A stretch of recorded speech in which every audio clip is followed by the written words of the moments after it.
Terus kalau kita mau ngomong, kita mau jalan-jalan, itu biasanya kita ngomongnya kita mau makan angin.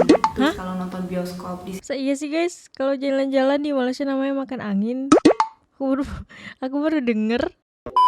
kalian nggak akan nemuin mama-mama tukang bakso, tukang nasi goreng, Mama-mama bahkan tukang bawa bakso somai keliling. cilok lewat depan rumah kalian. Iya. Jadi kalau Tukang kalian sate lagi keliling mager, gitu kan. terus malam-malam nih kalian lapar, biasanya kan ada Mie nasi tek-tek goreng gitu. tek-tek lewat di Iya. depan rumah. Nah kalau di sini tuh nggak ada. Jadi Kenapa nggak ada ya? pedagang kaki lima yang keliling untuk menjajakan jualan.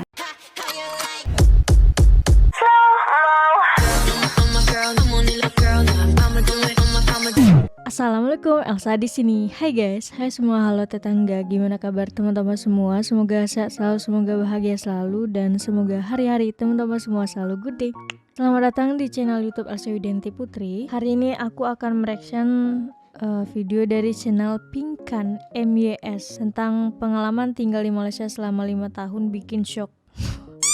Kenapa itu? Apakah ada permasalahan selama tinggal di Malaysia? Nanti Kak Pinkan akan berbagi cerita, berbagi pengalaman kepada kita semua, sehingga mungkin dari teman-teman semua nanti tidak kaget nih kalau mau tinggal di Malaysia, oke? Nice. Tapi sebelum dimulai video reaksinya, seperti biasa aku mau ngajakin teman-teman semua dulu untuk subscribe channel ini dan aktifkan lonceng notifikasinya supaya tidak ketinggalan updatean terbaru dari channel ini. Dan bagi teman-teman yang mau request, bisa banget DM di Instagram aku di @elsayudiantiputri. Yaudah, tanpa berlama-lama, tanpa membuang masa, jomlah kita mulai video reaction. Are you ready?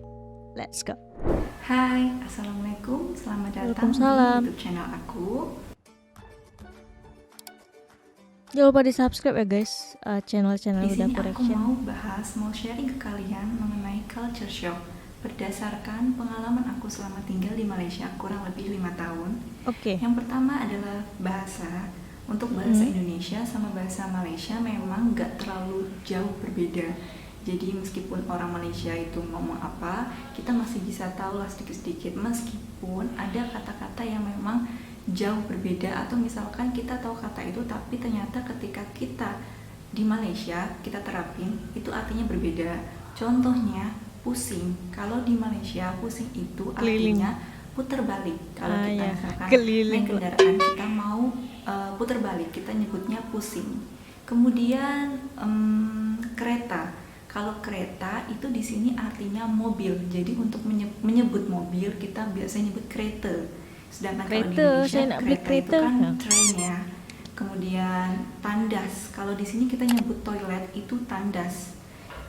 Terus kalau kita mau ngomong, kita mau jalan-jalan, itu biasanya kita ngomongnya kita mau makan angin. Terus kalau nonton bioskop di Iya sih guys, kalau jalan-jalan di Malaysia namanya makan angin. Aku baru denger. Ini tuh nyebutnya bukan nonton bioskop atau sinema ya. Kita nyebutnya nonton tengok wayang.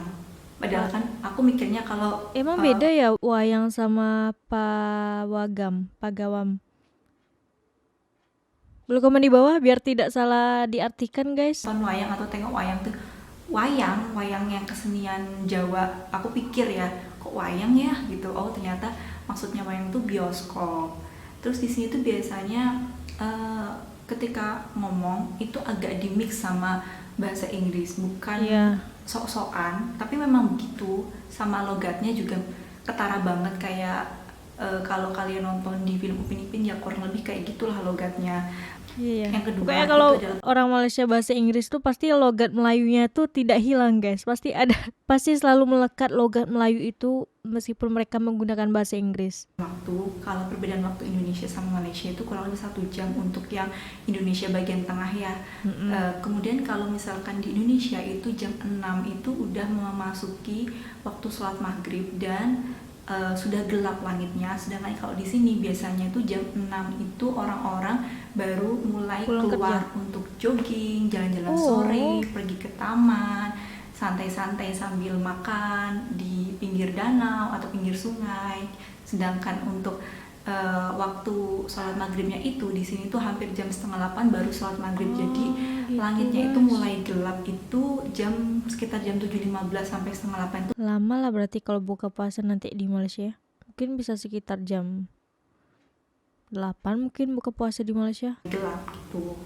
Kemudian yang ketiga di sini itu serba self service. Contohnya kayak pom Apa tuh? bensin, kalau kita isi bensin itu Oh, biasanya isi kita isi sendiri, sendiri. nggak ada pegawai yang ngisiin bensin. Jadi kita drop mobil kita di station di isian bensin itu. Habis itu kita biasanya itu ada nomornya, ada 1 2 3 4 misalnya. Kita drop mobil kita di pom bensin nomor 4, terus kita datang ke counter, kita sebutin di nomor 4, kita isi misalkan 50 ringgit, habis itu kita balik lagi ke tempat mobil kita, baru kita isi bensin sendiri. Atau kalau di situ udah bisa untuk menggunakan kartu debit, kita biasanya tinggal masukin kartu, terus tulis jumlah nominal yang kita mau isi, habis itu kita isi deh sendiri. Terus yang kedua itu laundry. Di sini itu mayoritas laundry itu self service ya, atau di sini sebutnya Dobi layan diri. Jadi banyak Dobi banget layan menurut aku di sini layan bertebaran di diri. mana-mana Dobi itu Berarti jarak. nggak ada penjaganya gitu, laundrynya gitu guys. Maksudnya kayak kalau di sini kan ada nih yang jagain. Misalnya mau yang siap berapa hari, yang mau siap sehari atau siap 2 hari gitu. Mau setrika aja atau cuci dengan setrika. Tuh nanti dicatat tuh. Oh, jadi kalau di Malaysia itu kayak mana tuh sistemnya? Tidak ada pelayanan gitu, maksudnya kayak mana sih? Berapa ratus meter pasti ada Dobi.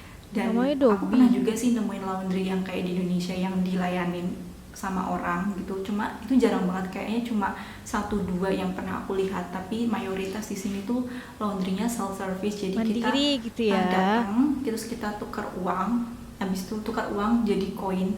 Nah, koinnya itu yang kita pakai untuk kita masukin di mesin cucinya. Biasanya tuh harganya tuh udah include sama deterjen plus pewanginya. Oh, Dan itu biasanya dihitung kayak per kiloan, range 5 ya. sampai 10 kilo sekian, 10 sampai 15 kilo sekian gitu. Terus Penasaran apalagi aku ya yang guys, self mau service, cuci baju di Malaysia. 2,000 years later. refill minuman. Kalau refill minuman itu memang banyak banget di sini ya. Di tiap berapa meter pasti ada kayak refill untuk aqua, untuk galon, bisa untuk yang ukuran kecil, sedang, atau yang galon besar itu ada. Jadi tinggal masukin koin, biasanya 10 sen, 20 sen, 50 sen, sampai 1 ringgit. Tinggal masukin, habis itu kita pencet, udah deh keluar isi airnya. Jadi nggak perlu ke toko. Untuk kalau Indonesia kan di toko ya ada yang refill isi ulang aqua, bukan aqua, isi ulang. Nah, Isi kalau di ulang sini air. Bisa kita diantar refill ke rumah sendiri, juga kita bawa biasanya sendiri, di kita Indonesia pencet guys. sendiri, terus kita ngisi sendiri. Terus yang ketiga di sini itu jumlah motor sama jumlah mobil itu banyakan mobil. Mayoritas itu orang-orang kayaknya pada pakai mobil ya. Jadi di sini tuh kalau kita lihat di rumah-rumah itu punya mobil minimal 5. 1. 5 ada tuh juga satu yang rumah. sampai satu keluarga itu bisa terparkir mobilnya itu dalam satu rumah bisa 4, bisa 5. Itu hal yang biasa. Hal Karena biasa memang katanya, ya orang Allah. sini itu menggunakan mobil sebagai kebutuhan. Jadi kalau misalkan pedagang-pedagang kaki lima, mohon maaf ya, itu mereka juga udah pada pakai mobil karena untuk ngangkut barang-barang, untuk pergi sama family itu biasanya mereka pakai mobil. Ada sih yang pakai motor, tapi biasanya penggunaan motor di sini tuh kayak untuk jarak dekat. Ya ada juga Bisa ke yang warung aja pergi gitu. jarak jauh pakai motor, tapi biasanya tuh satu motor cuma dinaikin sama satu orang. Jarang gitu orang yang pakai motor boncengan. Jadi mereka ini pada lebih nyaman menggunakan. Oh, berarti di Malaysia tuh nggak ada yang bonceng 3 gitu kan, naik motor lah. Bagus tuh guys, supaya tingkat keselamatan itu terjamin gitu. Jadi satu motor tuh ya udah satu orang aja gitu. Karena kalau pakai mobil kan bisa sama family-nya ya, dan biasanya Bisa itu bawa misalkan angkut orang family yang banyak-banyak gitu kan kalau pakai punya mobil. anak misalkan udah besar gitu, misal satu keluarga bapak ibunya kerja, pasti mereka punya mobil satu-satu, belum lagi anaknya misalkan 2 mobilnya satu-satu. Jadi dalam satu rumah itu punya mobil 3, 4 itu udah hal yang umum dan biasa di sini. Jadi jumlah motor sama mobil itu memang kebanyakan, mayoritas itu banyak jumlah mobilnya. Terus yang keempat di sini itu ada juga Grab. Tapi bedanya sama Grab di Indonesia, kalau di sini tuh Grabnya yang untuk ngangkut penumpang itu hanya yang Grab car, sedangkan Grab motor itu hanya untuk mengangkut mengangkut makanan atau mendelivery makanan, jadi nggak Oh boleh gitu. berboncengan dengan motor kalau untuk Grab Oh iya, motor. karena aku pernah baca juga. Mungkin aku juga kalau nggak salah aku, seingat aku juga pernah reaction itu. Kenapa di Malaysia itu nggak boleh adanya kayak Gojek, Grab gitu, kayak ngangkut penumpang. Mereka sangat-sangat menjaga apa ya, marwahnya. Mereka tidak mungkin menerima penumpang yang bukan mahramnya juga. Jadi mungkin itu alasan Malaysia kenapa tidak ada Gojek, dan kalau ada Gojek atau Grab pun itu hanya untuk mengantar makanan. Menurut aku sih kayak gitu ya guys. Kalau salah mohon dikoreksi saja gitu. Kenapa di Grab Malaysia itu tidak boleh untuk mengantar orang, hanya diperbolehkan untuk mengantar makanan. Boleh komen di bawah aja. Oke. hanya makanan aja gitu. Terus yang selanjutnya di sini itu nggak ada tukang parkir. Jadi Nah ini kalau ya tuh aku misalkan juga kita pernah lihat tuh guys, tidak ada tukang di depan parkir. Indomaret, di depan Sevel kita parkir itu nggak ada tukang parkir, bebas. Selagi itu nggak ada tulisan dilarang parkir atau area kupon, area parkir yang menggunakan kupon, itu kalian boleh parkir dengan bebas. Karena di sini juga ada Oh yang ini guys, aduh, ini apanya? Tarif parkirnya. Nah ini tarif parkirnya zona letak kereta berkupon. Oh ada yang berkupon dan ada yang tidak berkupon. Setengah jam itu 30 sen. Wih murah guys. 1 jam 60 sen.